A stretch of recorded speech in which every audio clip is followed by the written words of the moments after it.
ဇလန်းရဲ့အစမှာမနက်ဖြန်စာမေးပွဲရှိတယ်ဆိုပြီးဝီရိယရှိစွာအိတ်နေတဲ့ဖွေးဖွေးကိုတွေ့ရမှာပါ။နာယီက8:54ဆိုတော့ဖုတ်ပူမိတိုက်သွားတိုက်မျက်နှာတောင်ဆက်ပြာနဲ့မတစ်အားပဲ။စပိန်ထုတ်ပြီးအပြေးသွားတော့တယ်။ကန်ကဆိုးကျင်တော့ဘတ်စကားကမြန်မာကားထဲကအထာနဲ့မှတ်တိုင်ရောက်မှထွက်သွားတယ်။စပိန်ကိုတခိုးခိုးခံရမစိုးလို့တော့ခတ်ပြီးဟိုဟိုဒီဒီရှောက်ကြည့်နေတယ်။စိတ်ပြက်လက်ပြက်နဲ့ခုံမှထိုင်နေတော့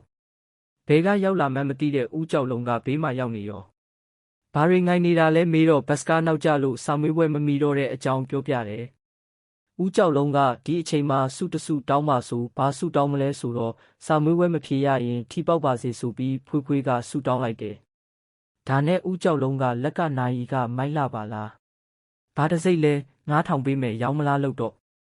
ဖွေးဖွေးကဂျပန်ခေတ်မှာဆုံးသွားတဲ့အဖိုးကအမွေပေးထားခဲ့လို့မရောင်းနိုင်ဘူးညင်းနေတော့905ဘတ်စကားတစ်စီးရောက်လာရော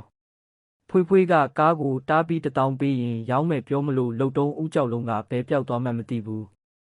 စူပါမန်ကိုလစ်ကနဲ့ပျောက်သွားပြီးစာရွက်လေးတစ်ရွက်ပဲခြံထားခဲ့တယ်ကားပေါ်ရောက်တော့ဖွေးဖွေးကစာကိုဖတ်ကြည့်လိုက်တော့ထီကတော့အခုဗေရီယာတင်တဲ့သူပေါက်မှမို့စာမေးပွဲချိန်မိအောင်အချိန်ကိုနောက်ပြန်ဆုပ်ပေးထားတယ်လို့ရေးထားတယ်ဖွေးဖွေးကမယုံလို့သူ့နာယီလဲကြည့်ရင်ဘေးကဒေါ်မုံရဲ့နာယီပါမေးကြည့်တော့8 ခွဲဆိုတော့အင်းစာမေးပွဲကတော့ဖြေလို့မိပြီ